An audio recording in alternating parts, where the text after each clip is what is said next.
If you keep debating which output is better, pairwise ranking is the fastest way out. We'll compare A versus B, record winners, and turn gut feel into a repeatable evaluation. You have models that disagree. You need a fair, repeatable way to pick the better answer. Pairwise ranking gives you a simple scoreboard. It maps human or automatic judgments into wins and losses you can aggregate.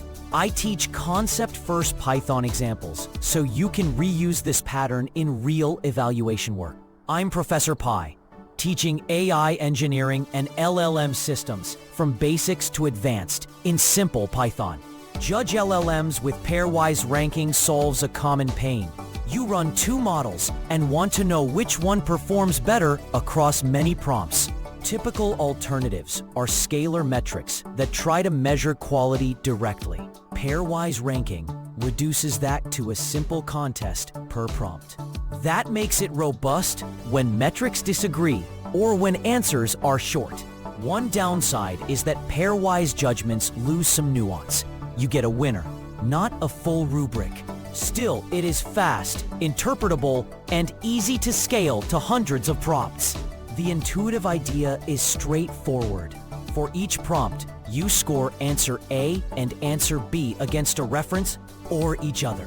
If A scores higher, A wins.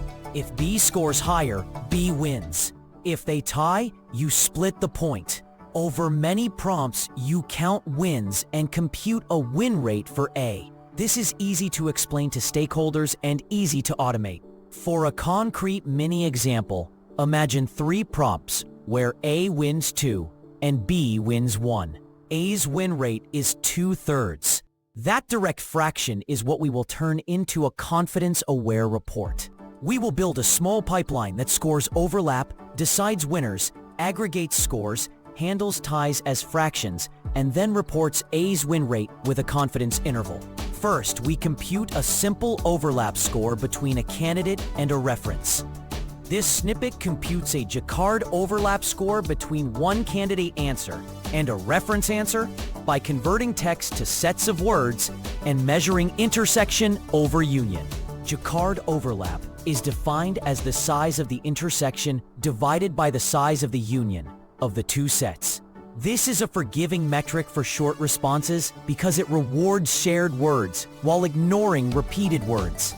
You can change tokenization or use character n-grams instead of word tokens. Increasing n-gram size reduces false matches, but may miss paraphrases, while smaller tokens make the score more permissive. Next, we decide who wins on a single prompt using those overlap scores. This example compares 2 scores, one for Model A and one for Model B, and decides the winner for that prompt. If A's overlap is strictly higher, A wins. If B's overlap is higher, B wins. If they are equal, it registers a tie for that prompt. The decision logic is intentionally simple, so the outcome is interpretable. You can add a margin parameter so that small differences are treated as ties. Increasing the margin makes the judge more conservative and reduces flip-flops caused by tiny score differences. Now we will roll up those single prompt results across the whole test set. This code aggregates pairwise results across many prompts into a running scoreline that counts A wins, B wins, and ties. It iterates prompts and calls the single prompt decision to update totals. Aggregation gives you a clear scoreboard and lets you compute raw counts before any normalization. If you run this on 100 prompts, a shift of 5 wins matters more than on 10 prompts. So totals are essential for later statistical treatment.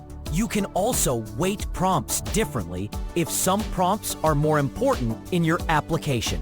Next, we handle ties in a fair numerical way, so totals become fractional where appropriate. This snippet takes ties and splits them evenly between A and B by awarding half a point to each tied prompt.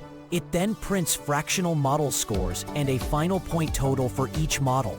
Splitting ties avoids arbitrary tiebreak rules and keeps the overall evaluation stable when many prompts are ambiguous.